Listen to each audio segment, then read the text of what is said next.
This episode is brought to you by East West Bank. We are proud clients, and honestly, their support has made such a difference in bringing this show to life. They're one of the top performing banks in the nation, and they really are committed to creating opportunities for our community. Banking with a team that gets us culturally, creatively, and as a woman-led business has been such a positive, stress-free experience. Thank you to East West Bank. Hello, this is Undefinable, an AAGC Originals podcast. Hi, Kara. Hi, Jenna. How are you? I'm so good. Wow, my voice was very high just right now. You were excited, okay? I'm excited. You were Oh my gosh. excited. It's summer. Woo! Like we're here. We're halfway through the year. How is that even? How did this happen? Yes, just speechless. You're speechless. Speechless. Wait, is one of your kids off school Yeah, so soon? Emma Okay. is on a 2-week break. She's in preschool, so it's like not a usual Oh, summer got it, schedule. got it. She has 2 summer breaks, one in June and one in August. Oh, So how much do we to look forward feel about this? Do we love a break? I'm sure there's pros and cons. No, for a 4-year-old, there's no loving a break. Got it. The Understood. problem is they do really good with structure. So Mm, like without a school structure and getting ready in the morning and all of those things, like yeah. it's nice for them, but it's also like they start to lose it and you can feel it. Right. And like the When they tantrums lose come it, out. you lose it. Yeah, exactly. Got You're it. like holding it together. Yeah. So she's in camp though. So she'll do summer camp. Oh, It's what- lovely. what does a preschool summer camp look? Is it Yeah. themed or do they do like a lot of different things? It's just a week and it's Okay. the same teachers from preschool. So Oh, there's okay. not a lot of like change. Routine, They're schedule. amazing. We love. Yes. And they do water play and they do baking and they do all of these amazing, amazing things. So it's Oh. really lovely. And Okay. it's helpful because they're with their friends, they're structured, they're tired when they Yeah. come home. Yeah. But boy, oh boy, it is rough without summer break. I don't know what people do with older kids this summer break. Like you're still Probably camp working. too, right? Did you go to camp? I didn't go to camp. So what did you do all okay. summer? Fair enough. I went to theater camp. Oh my God, I went to theater camp. Oh, we're such theater camp Such girls. theater camp girls. I love it. Did you put on a show at the end? Yes, there was Yeah. always a showcase. Always a showcase. Always a showcase. We love a showcase. What have we been doing all summer? Let's show them all. Should we go back to summer camp? I would love to go to summer camp, You know, actually. I would love to. Just Yeah. 2 weeks of like unbridled joy and no structure, Structure, no of structure. creativity. Yeah, yeah. Like I want to go back to like melting like an ice cream and not thinking about anything else. We had You know, it so good. we had it so good. Well, okay. I'm so excited for our guest today. Remy Morimoto Park is here. Yes. She is a wellness and lifestyle content creator. Gosh, her content's so good. And the founder of Frauth Matcha. She shares Yum. recipes inspired by her mixed Korean, Japanese, and Taiwanese heritage and promotes eating, moving, and living well. Her work has been featured by publications and outlets like Shape, British Vogue, BuzzFeed, Elle Vietnam, and ABC News. Amazing. It's going to be great. Oh my gosh, what a like fun mix for a background too. I can't wait to get into that. I know. Yeah. Okay. Let's bring Remy on. Remy. Hi. Hello. Hi, Remy. Thanks for being here. So I also went to theater camp, but I'm really introverted and it was probably a big challenge for me, but it was good training for where we are now. But Oh my So I gosh. turned on today. Wait, no, you don't have literally. to. I tell Don't worry. everybody that I think theater or like drama 101 should be a Brings it- requirement for Like every public kid. speaking, kind Yes, of, for the public kids. speaking, confidence, like Yeah. it helps you with interviewing. It doesn't That's matter true. like what job. I think every kid should go through it. So I'm We so- must know more. Yes, we need to know about the theater camp experience. It was one summer. And I remember, it was really fun, but the performance, oh my God, I was so shy about Terrifying. it. Yeah, I was Mm. like, nobody come. I didn't want my parents to come. I was Wait, just how like, old were you? Was I was this? like 12. Mm. I was Okay, really okay. young. But even in school, when we had drama class, it was my least favorite just because I was always so shy. Mhm. I'm a very introverted person, and I think social media kind of helped me or forced me to get out of that because Wow. it's one thing to film on your phone home alone, but Yeah. then when you have to meet real people, you're like, shit, I gotta It's keep the this up, you worst. know? Yeah. So I still hate that. it got me out of my shell a little bit, but I am happy that I did that. Okay, There you go. so See? going back to, we're talking about theater camp. Let's talk about you growing up. What were you like growing up? Where did you grow up? Where did you go to school? Tell us, paint the picture for us a little bit. Okay, it's a little bit all over the place, but my family is from New York. And then when I was 7, we moved to Asia. So we were doing kind of like expat life for Oh. most of my life from 7 to like college. Wow. Where So in we- Asia? Taiwan, and then we Okay. spent a lot of time in Shanghai, Mhm. a little bit of time in Korea, and then we also would go to Thailand like every winter for Christmas. So I think Oh over my there it gosh. just felt like, hopping over to another state, Mhm. which was nice. And then for college, it was kind of the norm that everyone would go back to whatever country they came from because most of us didn't have the right passport to stay in the country anyways. So I went back to New York for college, and then I've been here in LA for 5 years now. Wow. Yeah. Oh my gosh. And you said you were shy growing up. Like ever since you were really little, you were shy. And Yeah. like, do you still think you're shy now, or Yeah, I has it think that's my evolved? natural disposition, but I can do it. Mhm. It's really like if I'm tired, it comes out more, But I think doing this line of business has helped me a lot because I realized that it's so important. I'd always regret not saying hi to someone or saying something. I feel like that's worse than regretting saying something. Yes. So that's what I've learned in the Mm. last like maybe 10 years or so. Okay, Yeah. that's good. Good lesson. And what about school? Did you have friends? Were you in clubs? What were you like in school? And you were also like kind of you went everywhere. You were Yeah. a bit of a nomad. So tell Yeah. me about that. My school was very athletic, actually. Like I was thinking about this the other day, but they had us like hooked up to heart rate monitors for What? PE class. And it's interesting because I think in the US there's a heavier emphasis on sports, like to get into college and stuff. Yeah. We didn't really have that, but everyday PE was like very intense. Like you'd get the mile run 4 times a year. And it would be based on an average. And so I'd be like competing with like the kids in my class who were crazy fast. So lots of sports. And we had a good range of everything. Like we had drama class, we Mhm. had violin, we had like pottery. I feel like you get a great experience at most international schools because they try to make it like a well-rounded experience. Mhm. So I think in that sense I was really lucky. But I feel like because I grew up overseas, had a lot of access to like substances and alcohol like very, very young. Yeah. So that was something that started for me like around age like 12, 13. Wow. So Um, young. Yeah, so that was a big part of growing up. But I think coming back to the US and I realized how abnormal it was because I was starting college and everyone was trying things for the first time and I was kind of like coming off of it. Wow. You So were that the was- experienced Yeah. one. I was You like, I'm were ready the to big chill sister. out. Yeah. Yeah. Okay, we're going to talk about that more. Going to international schools, like, so you were with people from around the globe. Yeah. And what was that like for you? And like, how did that shape you? Yeah, what was that like? Just meeting people from everywhere and like did they all speak different languages or did everybody speak Yeah. English? And Well, the whole school is taught in English, but we had international, like the IB and the AP, because we had a lot of kids from Europe too. So honestly, like I think the experience was always very diverse. Like always the That's group of pretty people great. I'd be with would be Mhm. such a mix. yeah. I had like German friends and then I had like Filipino friends and Dutch friends. Like it was always a mix. And I think what was really cool too was that a lot of the kids at my school had mixed backgrounds too. So it'd be like Dutch and Indian and like Wow. German Filipino. I just thought that was really cool. Mm. And I think I looked for that after middle and high school too. Like when I went to college, I was in New York, so I was very lucky. When I came to LA, it's also diverse here, but it was probably the first time I've been around this many Asian people because even in my international school, it was like a good mix, So Yeah. I was like, wow, this is like very different. I feel like I should have had that experience there. But I Totally. think I'm drawn to like more diverse cities. Like I think I would have a harder time maybe living somewhere that was all, one race or like all one type of person. Yeah. And I feel like I can kind of befriend like any type of person. So I really like that. Like I had a lot of Yeah. Mormon friends.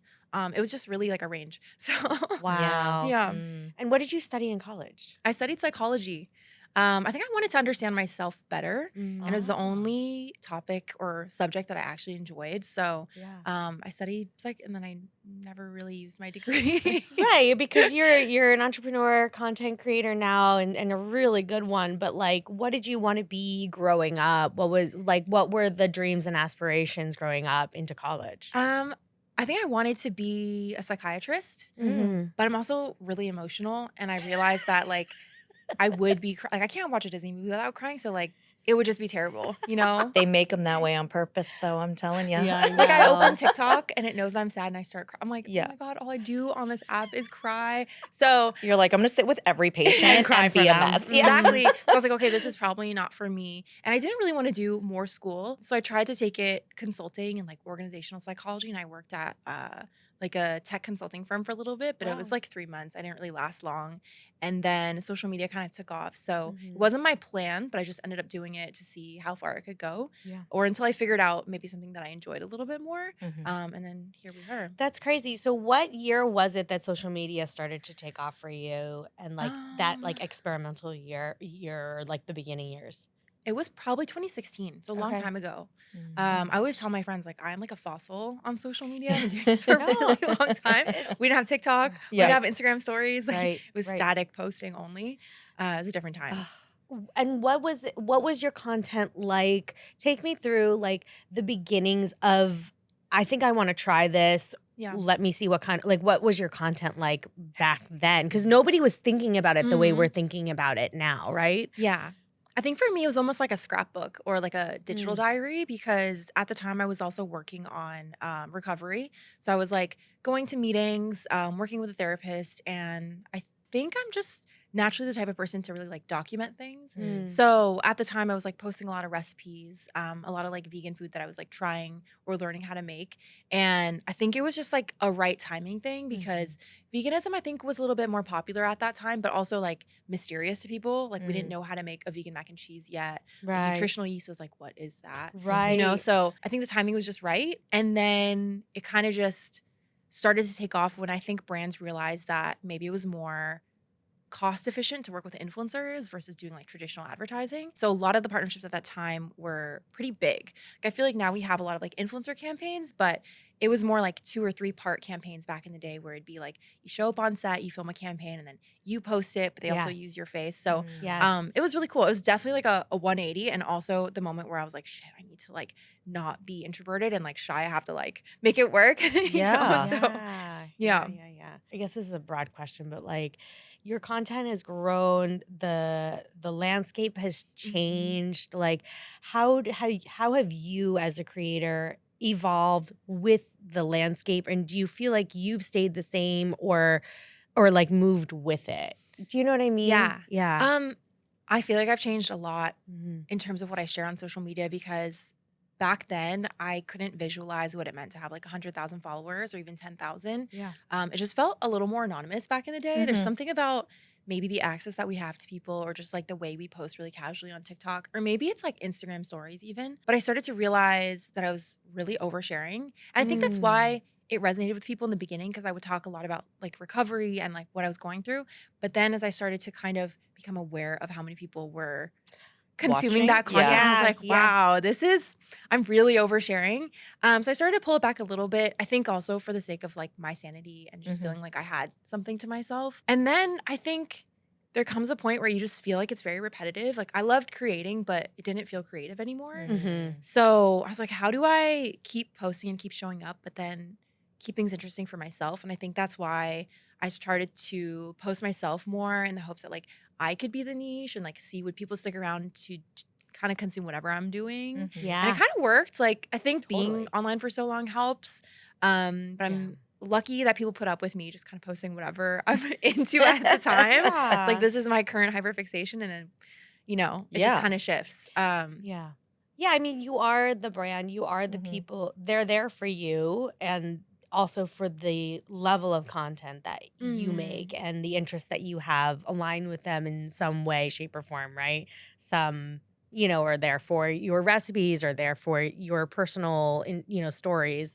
And then they just kind of like cross and intersect. But you've done a really good job Mhm. at bringing them back and keeping them engaged and just giving them like a peek inside your life. It is really important, though, I think, to talk about like the aspect, because you've been on social media for so long, like the boundaries that you did have to create, right? Because I'm Mhm. sure also with the amount of growth that you've had with your audience, like they talk to you, they respond with you. Mhm. And so I'm curious, like, what are some of those boundaries that you decided to like put into place after you learned? Because I also did the same thing. So I'm just curious, like, Yeah. where your boundaries are. I think I'm still figuring it out a little bit, because I do kind of have this constant battle in my mind. Like I know that being thicker skinned and maybe oversharing and being okay with that is relatable for a lot of people. And it's engaging because at the end of the day, I feel like it's a social app. Like everyone just is nosy and wants to know what other people are doing. But then at the same time, I'm like, how much is too much? And then do I really have thick enough skin to be sharing like that? I feel like a lot of like my personal relationships I keep offline.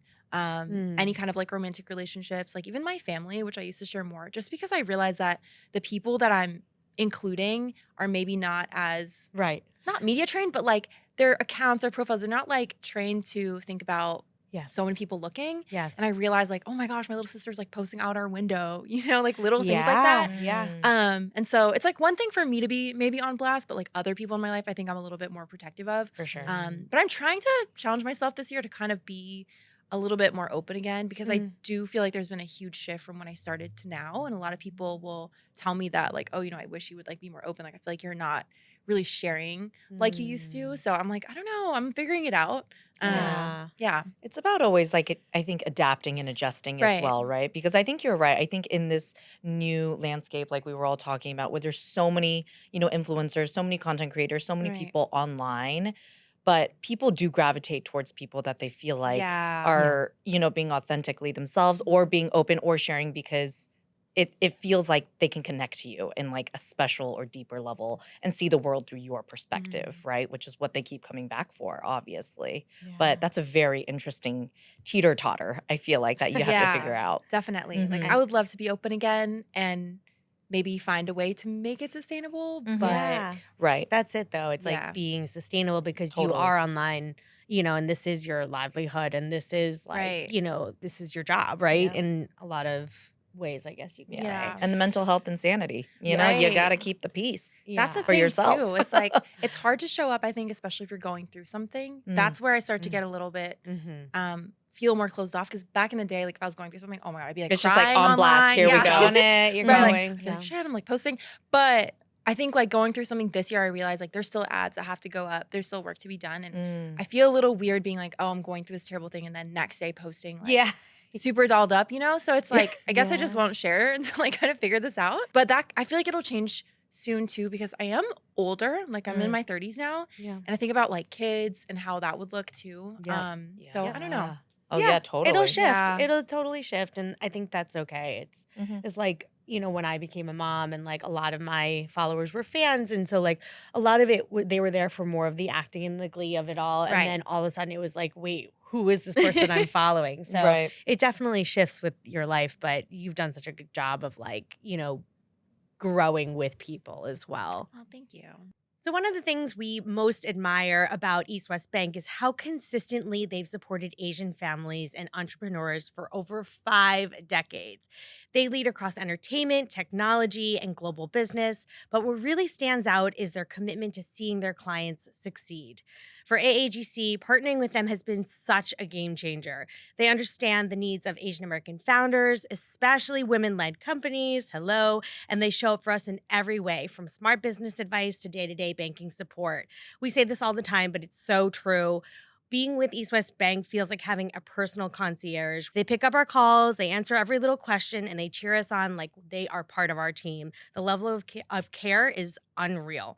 It means so much knowing that we're building this with partners who believe in our community, our stories, and the impact that we're trying to make. Their support gives us the confidence to keep pushing forward. So thank you so much to East West Bank.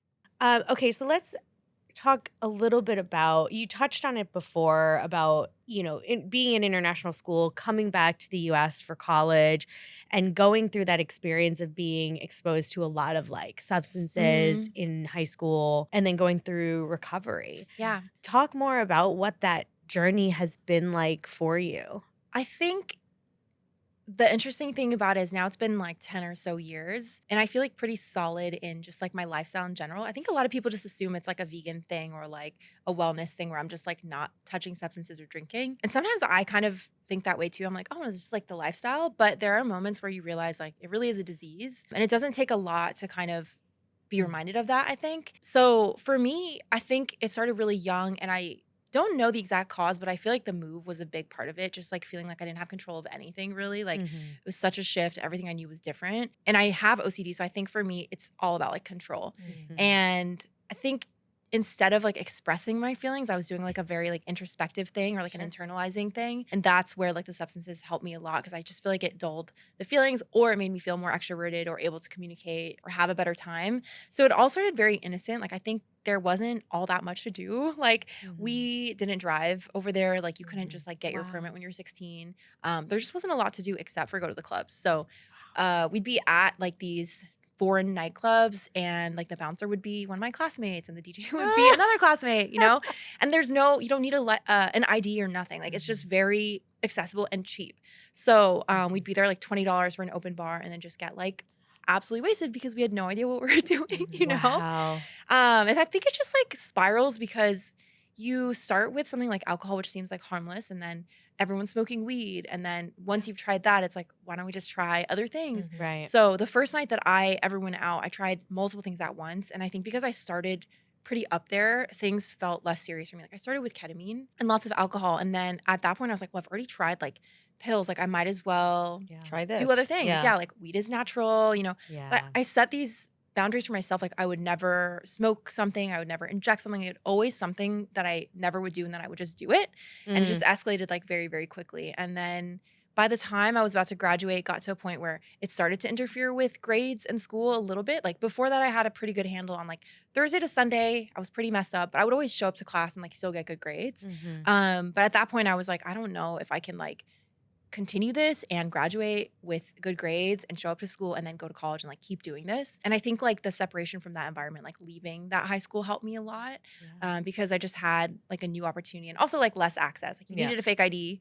Things were more expensive. Oh yeah, so. Asia and the US is just a completely different ballgame. Yeah. So very grateful. But yeah, it was honestly I would say a pretty quick recovery for me because once I made that decision and I realized like what was on the line, like basically it was either inpatient for me and I'd have to take a semester off of school and graduate later or figure it out and like go to meetings while taking classes. And I just kind of realized I should just do that. You know, I didn't want to be in school longer than I needed to. And also I had a really good childhood. Like there was no reason for me to kind of fall into this stuff. I think that's something that I thought about a lot. And my parents didn't know until I was in college either. So I think once I had that open conversation with them, I feel like I had a lot more accountability to like make it right and work on it. And then my sisters, like I have 2 younger sisters. So realizing that like they saw all of that and they thought it was normal, like I didn't want that for them. So I was like, okay, I need to like turn this around. Wow. Yeah. It's really amazing that you were able to do that at actually quite a young age. Yeah. Because it's Yeah. very easy to be stuck in that, you know, and like you said, especially being surrounded by the Right. company or the environment. But, you know, with that change, like you said, was probably shifted that. But I mean, it's really amazing that you were able to have a grasp on that. Thank you. Yeah. I mean, it definitely wasn't overnight by any means, but I feel like the decision was quick. It Yeah. just took a while To to kind of have execute. it stick. Yeah. Yeah. But I think it helps to be in a room full of people that are also addicts and you realize like I'm honestly way too young to be in here. You know, like it's kind of it helps you realize that what you experienced or thought was normal was definitely not normal. Yeah. So yeah, I think having the drinking age here was great for my recovery. Yeah. You know? Yeah. Definitely. How has being in recovery and your just experience as a whole, being exposed to that at such a young age, kind of informed your content? Like you said, you shared a lot, like, and then just like your lifestyle, I feel like it has informed a lot of your wellness as well, and like the things that you Yeah. share and the healthy lifestyle that you are living. You just did a high, what do they A call high it? rocks. A high rock. High rocks. Oh my Yeah. gosh. Good for you. You Thank are. you. That is yeah. so You're impressive. ripping right It's now. very okay, difficult. I do think it's somewhat related because Yeah. I think addicts are really extreme people. And you don't just become non-addict ever, really. I think you just have to like find replacements Shift it. for it. Yeah. I'm just very extreme. Like honestly, the vegan thing for me, it happened at the same time. Like I was like, I need to change my life and I changed a million things at once.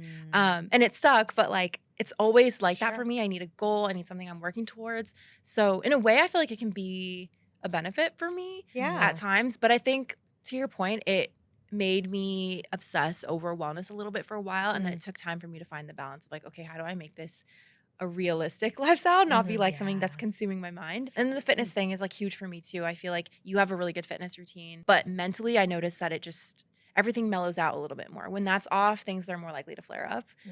And then having that goal to work towards the high rocks was really helpful for me because I had a really strong focus. I think that's what I need at all times. Like a focus and like a Mhm. Like a goal, right? Yeah. Like a something Yeah. like malleable that you're like, this is Exactly. what I'm going for. Are you able to also, we're very similar in this way, I think, but like, are you able to also find downtime and relax now? Or are you still like learning about that too? Because I think like for me, I'm very extreme. Like people be like, oh, Jenna, she's on a kick.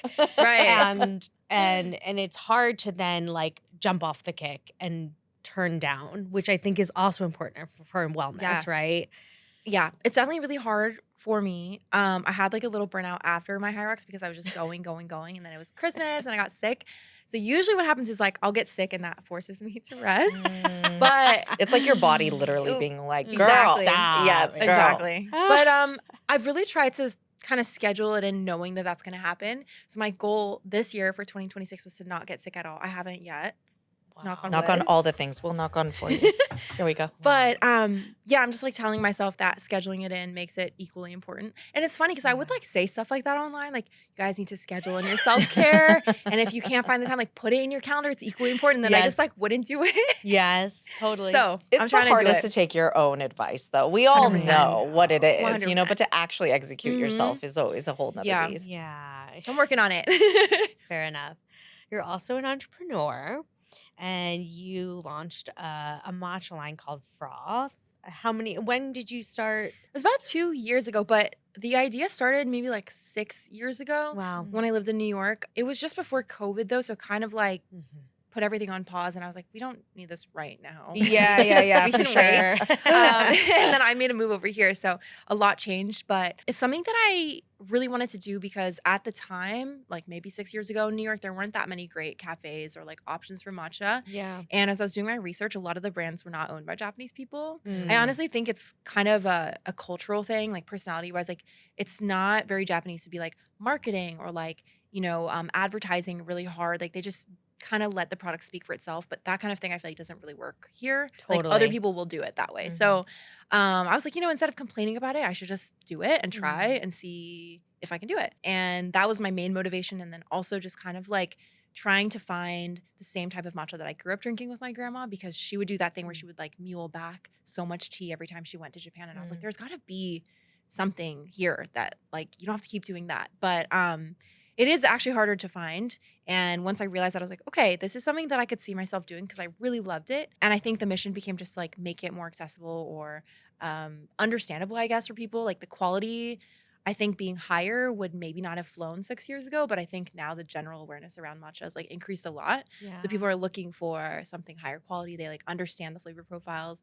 So I'm kind of happy it took a long time because I thought it'd be too late, honestly, but I Wow. feel like it just keeps growing. Yeah, I was Yeah, like, I feel like you're in a sure. perfect position now. Like the matcha craze in Yeah. LA Yeah. is insane. Crazy. Yeah. Mhm. All these like pop-ups popping up. Oh, pop-ups popping up. Pop-ups, That's what pop-ups. they're doing. Yeah, no, Yeah. it's great And- timing. And what is life like of an entrepreneur? Because obviously you have your own brand, and, creating your content. But what has this been like for you?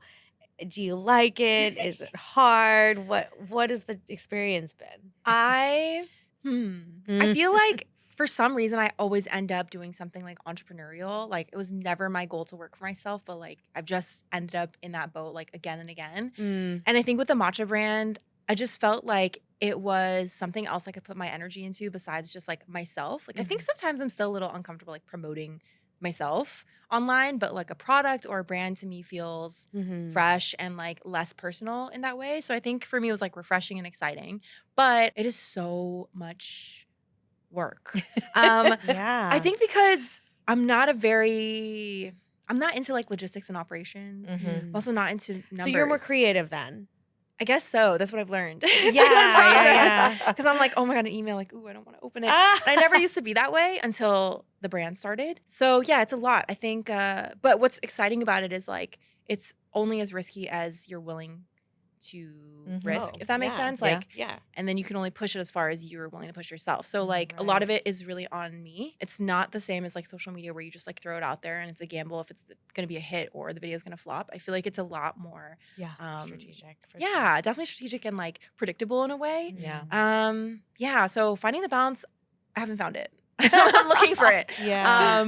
But it's kind of like, 1 month I'm really into like the business, the other month I'm really into my personal content. I think I just have to kind of let it flow a little bit. Yeah. And I need to soon hire someone, but I I have know. trust issues. And control issues. Yeah. You're Yeah. like, why would Exactly. I have somebody do it when I can do it myself? Yeah. Exactly. Yeah. But there's a only so tough much one. time in the day. There is. Everybody. Only so many There remedies. is. Yes, Yeah. You know? it's true. So how much time would you say that you are as a creator? It's either that like people are like, I don't want to look at my phone after I've done everything for the day, or like you're on your phone a lot. How much would you say you're creating content versus like just kind of on your phone? Because I also feel like they're part of it is like fishing for content and trending things and Right. knowing what's out there That's and so knowing how true. to like move with it. So yeah. like how much of that is for you and how much can you handle? I guess I don't really doom scroll that much. And I do feel like sometimes I don't know what's trending until later. So I'm not always ahead of things in that sense. But I think it's because, like you said, it's like I post, I do whatever I need to do. And then I'm like, oh my God, I don't want to be on my phone. I feel like I Yeah. consume social media in like a different way Mm. because we're like creating for it. But yeah, I would say for the most part, like I'm filming a lot, I'm editing a lot. I try to respond to things as much as possible. But once I let that slip, it's kind of hard to like get back to it. But traveling has helped me a little bit too, because I feel like it really forces me to like figure out exactly what I'm doing on my phone. Like there's not enough hours in the day. So that's helped me kind of like break the doom scrolling cycle that I had for a little bit. But you're right. Like I think now when I am looking for a trend, I'm like, gosh, I wish I like scrolled a little bit more so I could just like think of like that brain rot sound right away. I know. So Okay. yeah. But I think it's probably better for me to not be scrolling so much because I think after a while I start to feel like I'm just recycling content that I've seen. Yeah. And I'm like, was that even my idea or am I just like playing into the trends, Mhm. Yeah. Kara, can we talk about the new AAGC collection? I am freaking out. Look at this new color, the matcha good. collection. This gingham short with this quarter zip. I mean, I'm going to be living in this. I This is know. so cute. It is giving cottage core. It's giving tennis vibes. It's everything I love, cozy and chic. Oh, it looks so good on you. Thank you, And you too. I'm so obsessed with the fact that it is dropping just in time for Heritage Month. I mean, this month is so special to us because it is for us to celebrate our culture, our stories, and our community with all of you. And that's also what makes wearing AGC so special. Yes, and we love seeing all of you wear it out there. So please tag us. We get such a kick out of it. Please tag us. And also, there's nothing better than seeing AAGC out in the wild. I was getting coffee the other day, and the girl in front of me, like waiting in line to order her coffee, had the AAGC hat on. No, it's And you can see the brand on the back, and it So just cute. made me really happy.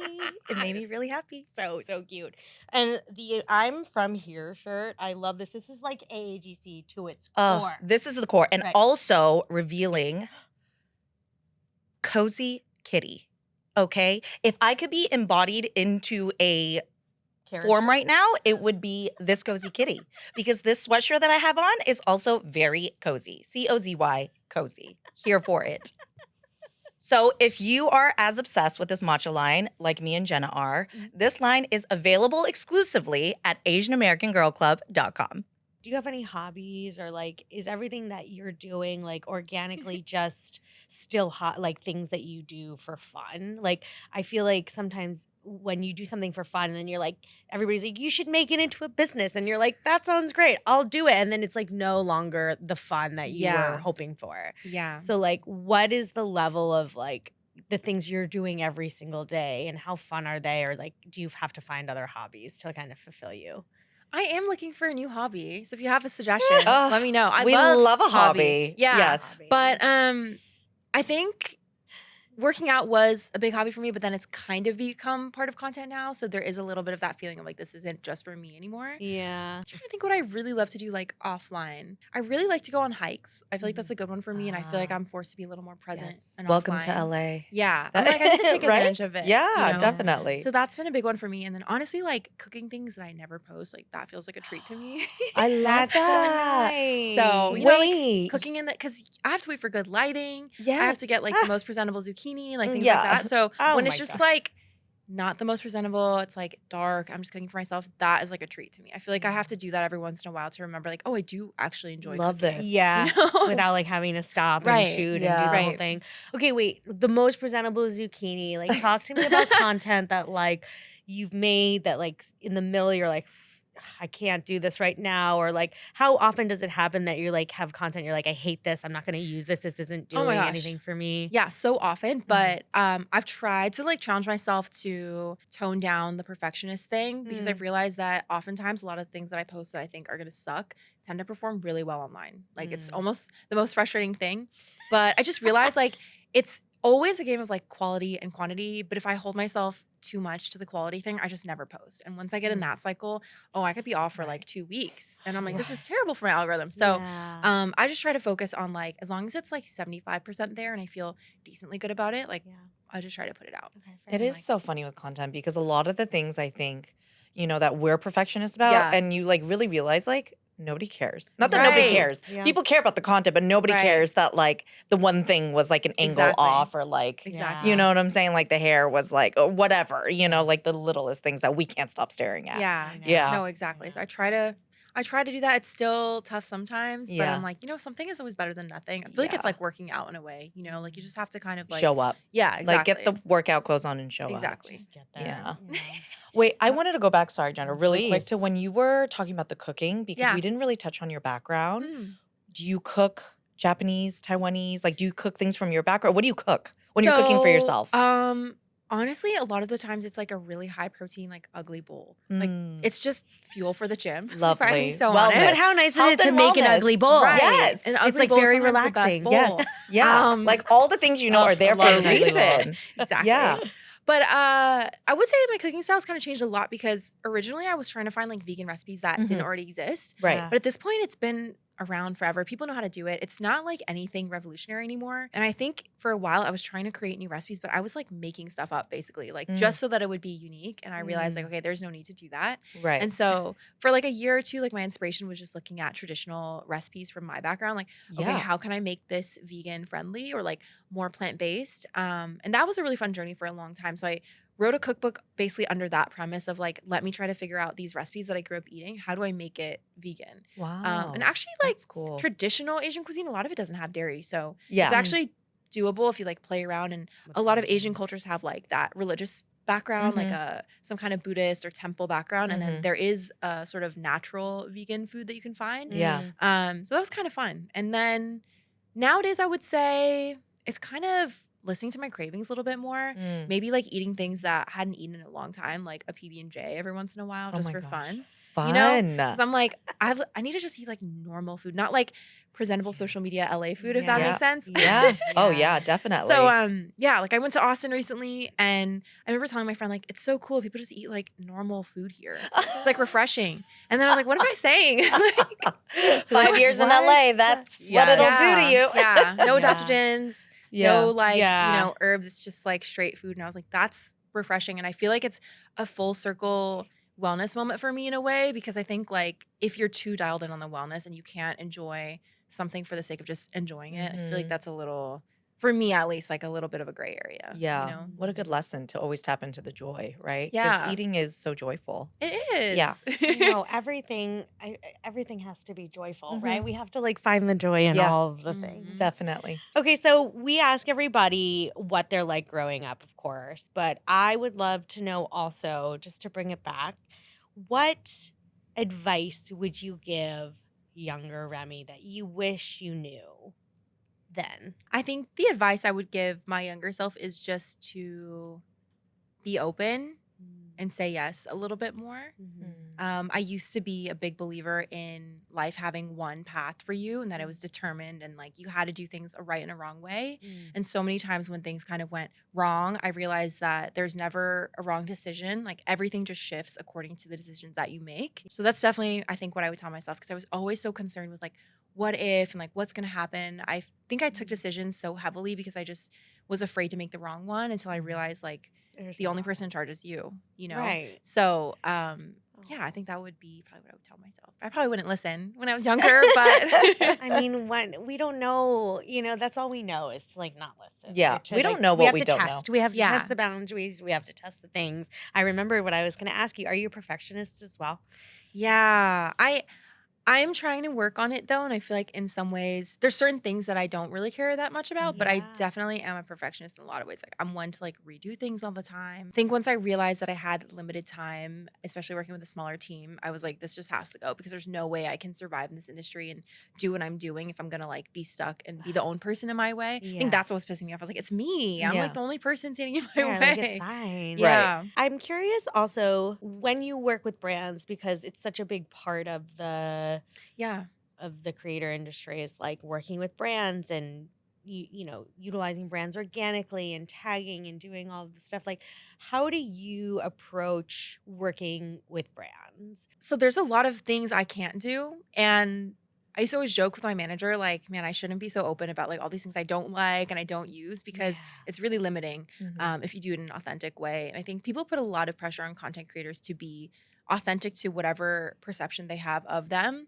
So, it's funny because like in a way we are blank canvases for these brands, but at the same time, you can't necessarily say yes to everything. Right. I have some friends who do maybe, and that's okay because they don't share much of like their personal values and things like that. But once you have been online for so long and you're open about things you really believe in, the doors close on a lot of opportunities. For sure. And it can feel like, oh, like that really sucks, but another one always comes along. So I try my best to just stick to things that I really believe in. Obviously, I don't work with like meat companies or like non-vegan items, Right. no alcohol. Right. They have huge budgets, but Huge. I can't and I would never, and it just would never sell either. Like I'm just the wrong channel for that. What else? Like I've never done any like CBD, THC kind of stuff. I'm Right. just not into it. I'm also not a coffee drinker. Wow. So there's just like all these things that I And, wouldn't and your organically followers know use. now, like the Yeah. people know, they're like, what is she doing? Right. It's just, it becomes like a barrier between you and your audience, I Totally. think. Do you feel like a lot of brands have learned that through your content since you've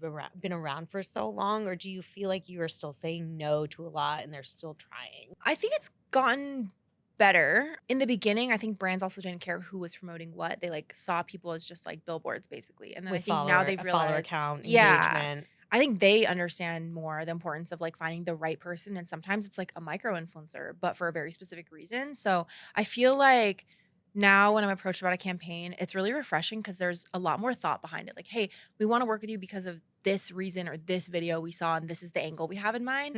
I'm like, oh, you just made my job so easy. And I Right. love that. I know what you want. And I yeah. know, yeah. And honestly, I think that something I tell all my friends all the time is like, if you enjoy something, you've got to share it more because it takes like one post sometimes to get in front of the eyes of someone who works at like an ad agency for a brand that you love. Like one of the most impactful partnerships I think I did was with Narcan. And it was because I made like a random video talking about sobriety and I like made a comment for like 1 second about Narcan. And that one video is the reason why they reached out to me and we did a huge partnership. Wow. So I feel like it's just important to be open about things you actually use, things you like, and show like some people can be a little precious about like, I'm not going to share this unless I'm being paid to, or I don't want to tag this brand because, I bought it myself. But I think like the original influencer was just sharing things they use all the time. It's like the what's in my bag. Totally. We're not being paid for that. It's just like things we love, but the partnerships come from organic usage. And I think brands also pay attention to that. For Like, sure. this girl's a ride or die for the brand. Like, let's work with her. Yeah. So yeah, it makes their job easy, your job easy. exactly. But I do feel right now that I have like so much stuff. And so that's something I'm trying to figure out. Is like I have like one face, one body, but I'm trying to like use everything all the time. And I'm trying to become better about like, giving it to friends or whatever. But yeah, sometimes I'm a little overwhelmed with just like how much stuff is involved with like our job. Just like actual stuff. Yeah.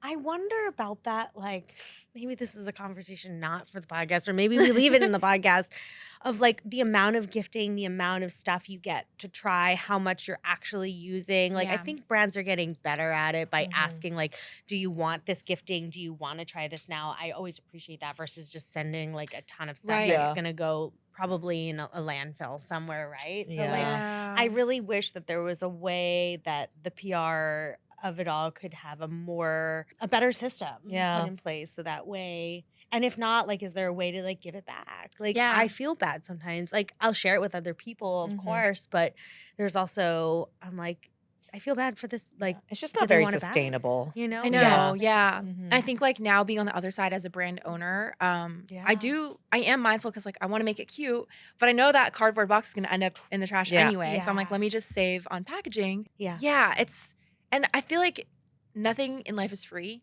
And I feel like when a brand sends something, like I understand their expectation or like their hope that something will be Yeah. posted. So I try my best, but I'm also like, there's only so much you can do. But recently I've been trying to give back to like people who've been following me. So I'll just do like a random giveaway every once in a while. Cause I'm like, you know what? Like if I didn't have them, I wouldn't be receiving anything. Yeah, You know? yeah. So I don't That's know. a good way. There's gotta be like a way to maybe sustainably handle all that. But yeah. Lots of Yeah. stuff. Yes. Interesting system. So Yeah, I much. think everybody's figuring it out, you know? Mhm. Yeah. Thank you so much for sharing all of that, your journey with us, and all of those your incredible trajectory. I mean, I think it's so interesting because you are not just one thing. You know, you're an entrepreneur. You're also like you have your own brand per se, but you also share so much of yourself. And I think that's why people keep coming back as the baseline. And so I'm just grateful that people got to hear more from you here as well, and that you came on the show. So Yes, so thank you much. for Of coming. course. Thank you for having me.